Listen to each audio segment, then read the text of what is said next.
we may have the most unlikely of Universal challengers, Universal Championship challengers en route at Royal Rumble. We're going to get into it in just a second. This is your SmackDown review.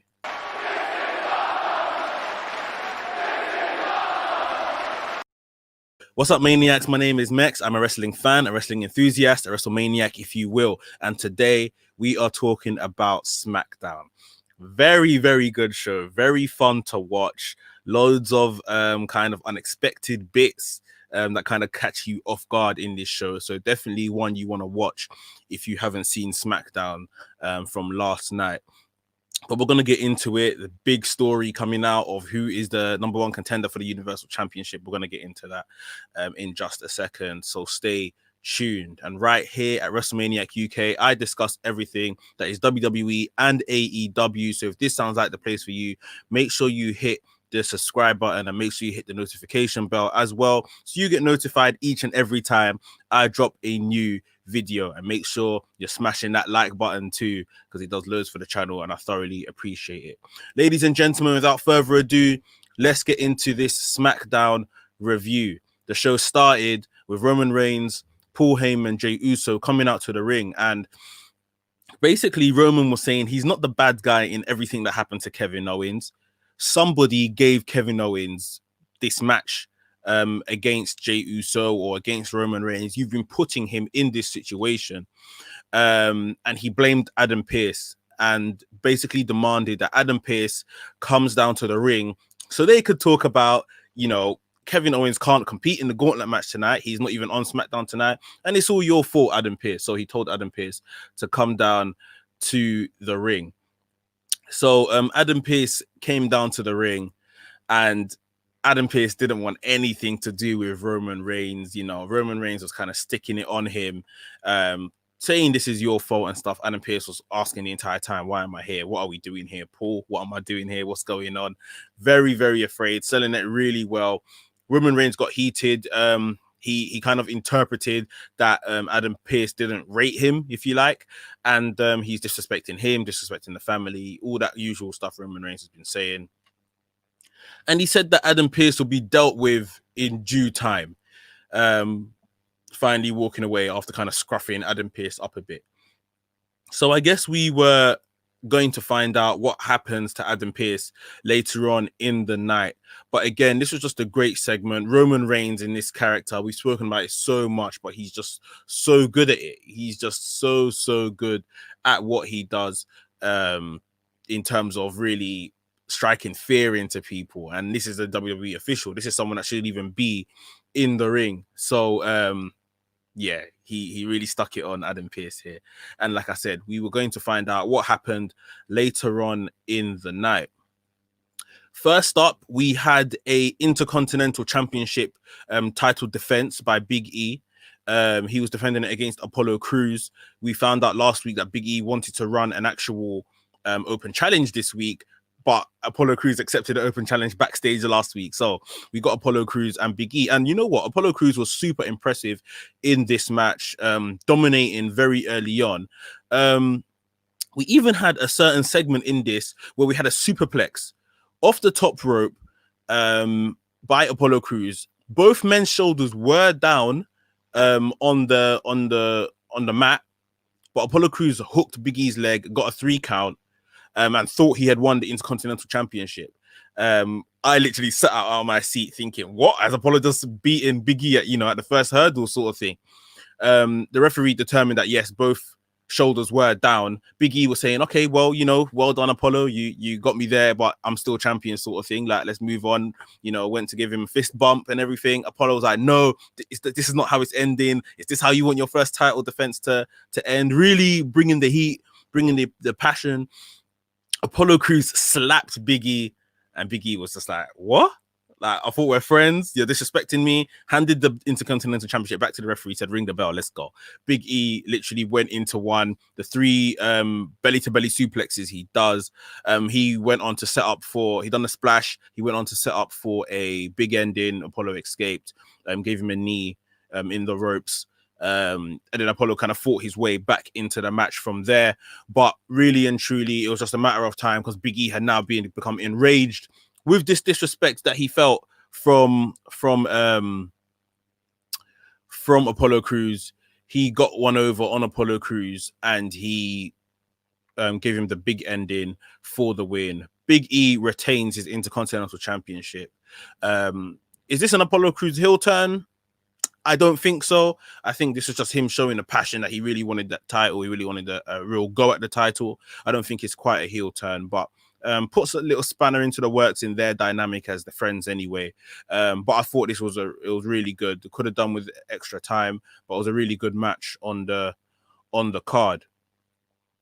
Backstage, we had a segment of two women's segments. There was no women's match on the card this week, unfortunately. We had Bianca Belair announce her entry into the Royal Rumble, which is great to see, interrupted by Bayley, who said that, you know, she was going to win the Royal Rumble and all of that kind of stuff. So those two are so funny. It looks like every time those two are on screen together in this kind of interview or backstage capacity, they're trying to make each other laugh and not laugh themselves. Like, they just look like they're having a great time. They've got some really good chemistry. And then we had Carmella backstage with her sommelier Reginald, and obviously she's boasting that she pinned Sasha Banks and she's still next in line. She's gonna, you know, beat Sasha Banks eventually, that kind of stuff. But yeah, I think later on in the night we had a Riot Squad segment where backstage I think Billie Kay was asking could she join the Riot Squad in some capacity as well. So that was really interesting. And then Sonya Deville, that we saw last week, returned to SmackDown. She is now Adam Pearce's assistant, which kind of came out of nowhere. I think we all kind of wanted that role to be for Billie Kay, but Billie Kay looks like she's got something to do with the Riot Squad, so fair enough. But yeah, kind of out of nowhere, but let's see where that goes. Let's move on to the Tag Team Championship match. SmackDown Tag Team Championships was on the line. Street Profits defending against Dolph Ziggler and Robert Roode. And, you know, I said, I think last week or the week before, this has to be a Dolph Ziggler, Robert Roode win. This match was really good. I think this was probably, you know, match of the night. Street Profits have been so good in the last year holding these titles. We saw Montez Ford selling the injury that he picked up last week when he got beaten up by Dolph Ziggler and Robert Roode, selling the knee injury. He was still going and doing his high spots every now and again through the pain, but he was really good. That was for long periods. Dolph Ziggler and Robert Roode, you know, cut off the ring as you do in tag team wrestling, isolated Dawkins, isolated Ford in their side of the ring, in their corner of the ring. I think this is the most impressive. I think these guys have wrestled each other maybe about 3 times now, maybe this being the 3rd or 4th. This was the best match they've put on. And yeah, in the end, Dolph Ziggler and Robert Roode put Montez Ford away with a spine buster transition into like a oh my god, my head's gone blank. What is his finisher called? Not famous, zigzag. Dolph Ziggler picked up from the spine buster into the zigzag, pinned Montez Ford, and we have new tag team champions. They continue to kind of threw Street Profits out of the ring after the match to celebrate in the ring, held those tag team championships aloft. So yeah, a little change. I think the change was necessary. Let's get Street Profits back fighting for the championship, hunting it down, sort of thing. They were really good at that before. So yeah, a little change in tag team championship title there. Backstage in that segment where I mentioned before, where Sonya Deville was kind of announced as Adam Pearce's new assistant, we saw Paul Heyman come into the frame, and Paul Heyman had said to Adam Pearce that you're going to be in a match tonight. You're going to be in the gauntlet match. He's pulled some strings. You know, he told him about, you know, we know who you are. You're a decorated independent wrestler. You never were good enough to make it in WWE, but this is your chance.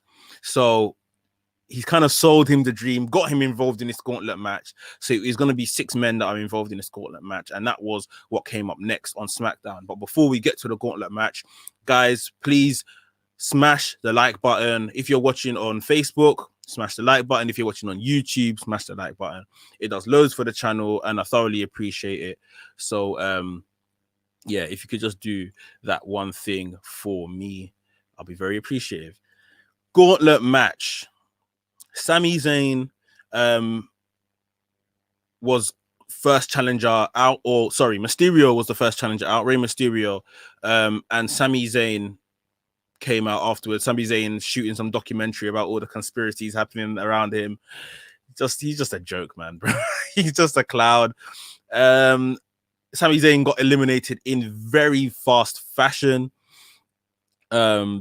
Literally got into the ring, and then before you knew it, 619 frog splash, he was gone, which was entertaining. Before we get into the gauntlet match, in fact, I would actually love if they kind of made the gauntlet match make sense as to why are these challengers in here, like just a little bit of storytelling, you know, like these 5 men picked have the best win percentage in 2020 or something, so that's why they're in it. You see what I mean? Just a little bit of something bridging as to why these guys are in it, because Baron Corbin we haven't really seen consistently for weeks. Rey Mysterio we haven't seen for like 3 weeks or so, 4 weeks or so. So yeah, it's just like, why did these men particularly make it into the gauntlet match for this opportunity to become #1 contender? It'd be nice if they kind of bridge that gap. After Sami Zayn was eliminated anyway, we had Shinsuke Nakamura come out, and Shinsuke Nakamura was the MVP of this gauntlet match. This was like Nakamura of old. It was all up in my feels. Like I thought, I was even surprised when he beat Rey Mysterio. Him and Rey Mysterio went at it. Shinsuke Nakamura came out on top, and I sat up. I was like, okay, Nakamura. I have no doubt this is probably because obviously Wrestle Kingdom was on earlier this week. That is the Japanese WrestleMania, if you like, and maybe they're just shining a light on one of their Japanese stars. But I mean, I have to think that because, you know, Shinsuke's been in the company all this time doing not much. So yeah, I love this little run Nakamura went on. Baron Corbin came into the gauntlet match. Again, him and Baron Corbin put on a great match, Nakamura and Corbin, and Nakamura eliminated him. Daniel Bryan came in, and I thought, okay, this is where the run is probably going to end. But after a great little technical showcase with Daniel Bryan, we saw Shinsuke Nakamura pin Daniel Bryan after hitting a Kinshasa on him. And I just thought, hold on here. Like, now we knew, obviously, Adam Pearce was still to come out and join this gauntlet match, but I thought they can't have Shinsuke Nakamura lose to Adam Pearce. Really, can they? Like, and yeah, we still have to know the whole storyline around why Adam Pearce is even in this match, why he's joining this match. So Adam Pearce, well, before Adam Pearce came out, Shinsuke Nakamura, let me just say this, had a handshake with Daniel Bryan after their match, which Daniel Bryan initiated. So this might be a bit of a Shinsuke Nakamura face turn. This might be just them putting Shinsuke Nakamura back into the title picture, the main event scene, which would be very good. Maybe they are splitting him and Cesaro. It is rumored that Cesaro's contract ends, his WWE contract ends after WrestleMania. So maybe they are trying to now re-establish Nakamura away from Cesaro, because Cesaro may be on his way out of WWE if that is true. So yeah. Anyway, Shinsuke Nakamura handshake with Daniel Bryan, maybe a bit of a face turn there. Roman Reigns comes out with Paul Heyman, Jey Uso, to look at Shinsuke Nakamura as, okay, am I going to be taking you on, that kind of thing. But then obviously Adam Pearce comes out, who is semi-dressed for the occasion. He's got his chest out, wearing a WWE jacket sort of thing. Looks like he's got his arms, hands taped up and everything like that. He's ready to go in the ring to face Nakamura. Jey Uso storms the ring with Nakamura takes out Nakamura. Jey Uso and Roman Reigns are now beating down Nakamura. We saw frog splashes. We saw Superman punch. We saw everything. Nakamura is out cold. He's out cold. Roman Reigns leaves the ring. He tells Adam Pearce, like, you know, we do what we want. This is what we do, if you haven't realized already.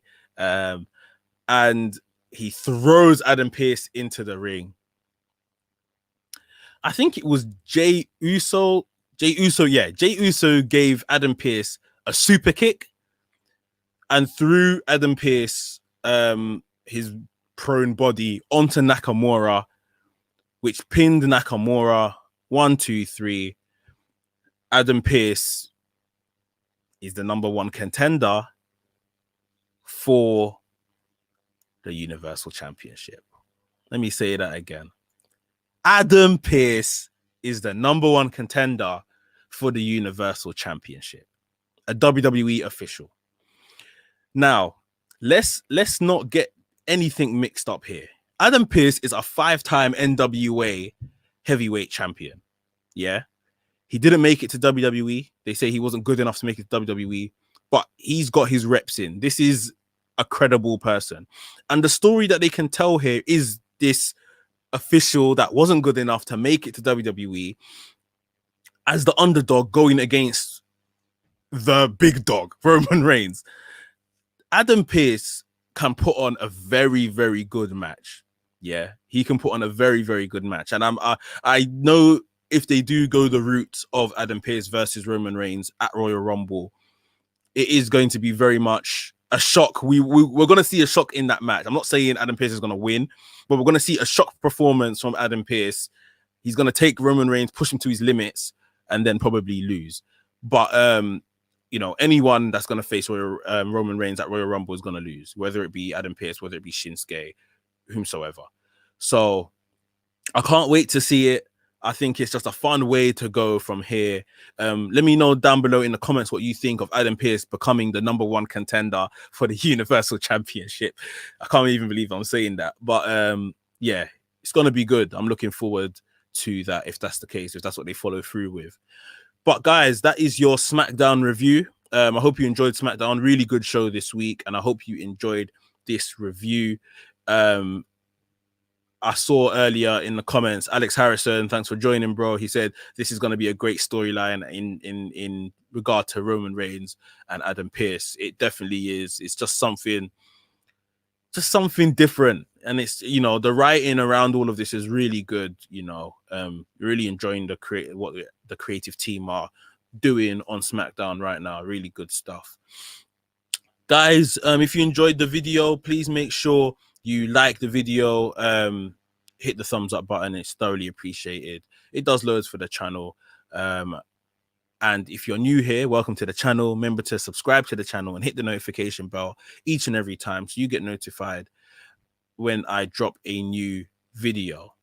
WrestleManiac UK signing out, and I'll see you soon.